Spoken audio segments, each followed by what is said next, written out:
Tim Heidecker, Slipping Away album review. Let's chat about it. Hey friends, what's going on? John here from What's Spinning here tonight to chat about this latest album from singer-songwriter, actor, comedian Mr. Tim Heidecker, an actual hero of mine in the world of comedy. I mean, if you consider yourself a fan of modern comedies like The Eric Andre Show or I Think You Should Leave with Tim Robinson and you haven't watched any Tim and Eric programming, go check it out. But over the last few years, Tim's been making a lot more mature and very serious music. Now, it wasn't always like that. There were certainly some weird nightmare fuel moments as well, like that Herman Cain anthology. Thanks for that, Tim. But around the time of his In Glendale album, Tim started getting a little bit more serious with music, pulling from the singer-songwriter books of like your Paul Simons and your Harry Nilssons. And I enjoyed it, as did his Trump Songs compilation. I mean, not only was this a funny record for all the right reasons, it was also one that was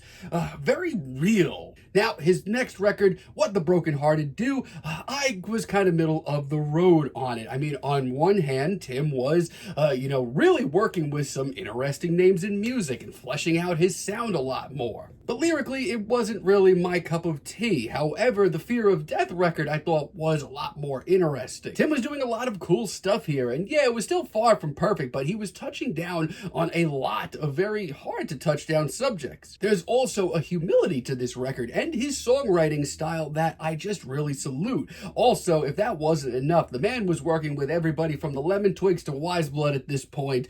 Now, the last time we heard from Tim was with his high school record, which, personally, I thought was one of his better records. The hooks popped hard, the songwriting was personal, and most importantly, Tim sounded more comfortable with his sound than ever. Now, leading up to this record, I did enjoy the singles that Tim was dropping. However, my one thing that I kept coming back to was they were a little less instantaneous this time around. Let's chat about this thing. This album starts off with Wells Running Dry, and let me tell you, as an intro, honestly, it's a really classy start. Of all the singles that dropped leading up to this record, this was by far the one that hit me the quickest. Is there anything about this wildly new or bold from Tim? Well, no. But Tim's songwriting has grown so much over the years. He has become so humble and down to earth and revealing through his songwriting. But yeah, this is just a really charming folk tune that deals with a lot of real issues. It's bluesy, it's feel good, and yeah, overall, it's just a really great track. A lot of same feelings on Trippin and Slippin. I mean, this track is just good vibes, baby. This one brings me back to his high school record, his last record. It's got a little bit of a slacker style to it. It's very laid back. And there is just such a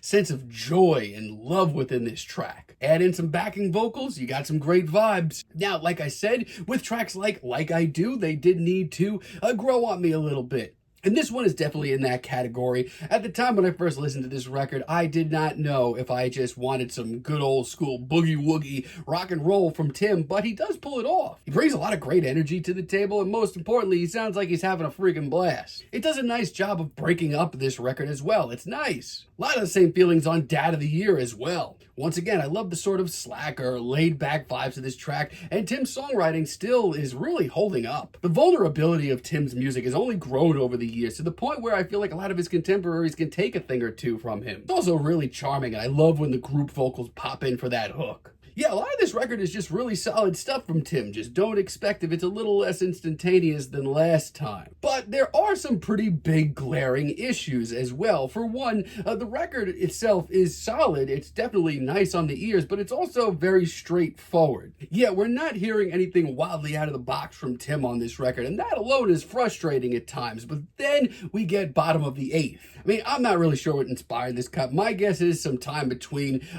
Tim and his daughter. But there is a weird, nightmarish quality to this track that I just haven't heard from Tim in his music. Like, I don't want to bring his comedy into this, but this track sounds like it's ready for the Uncle Muscles hour. And the passion is gone. I mean, Tim doesn't sound like he's having a lot of fun playing this track, so why should I have fun listening to it? And I Went Into Town is just so incredibly plain Jane. Of all the tracks of this album, this one has the least amount of personality. Like, this sounds like it could be any who's who of modern singer-songwriters. Even instrumentally, it's just so meat and potatoes that this sounds like elevator music. But Tim is definitely taking steps in the right direction towards something bigger and bolder. Take, for example, Something Somewhere. This may be my favorite cut on the record. This is something that we really haven't heard that much of from Tim, and that is a true blue old school ballad. I love the dramatic pacing. Tim's performance is more emotional than I thought it would be. Honestly, I feel like he knocks this out of the park. It's a major songwriting standout and maybe the best track here as far as that goes. I hope we hear more tracks like this from him. Really do love Bows and Arrows as well.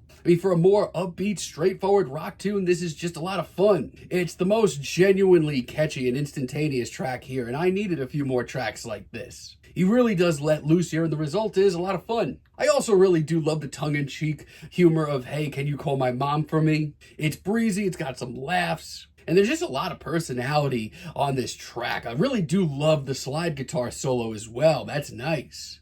And bells are ringing as a finale. Now this is a cut that you should really check out. I love the sunset glow of this track and the atmosphere as a whole. And honestly, it's really freaking impressive all around. I mean, like I said, this has been a decent album from Tim that I enjoy for what it is, but we haven't seen him take a lot of risks on this record. I'm still kind of looking for a bigger or bolder statement from the man. And then I hear this. It's almost like everything I wish we heard for this entire record. To an extent, I actually like the album a little bit less after hearing this as a finale. But I think it's on par with his last release. As far as a songwriter goes, Tim continues to grow. He's continuing to make the right, decent steps. My only issue is consistency, and I'd honestly love to see him get with a little bit of a bigger and bolder project by this point. That's just me, though. This is a totally enjoyable and nice folk rock and indie folk album. I'm feeling a decent 7 on it, but let me know what you all think down below. If you like the video, be sure to give us a like, give us a subscribe, and let me know down below what you would like for me to chat about in the future.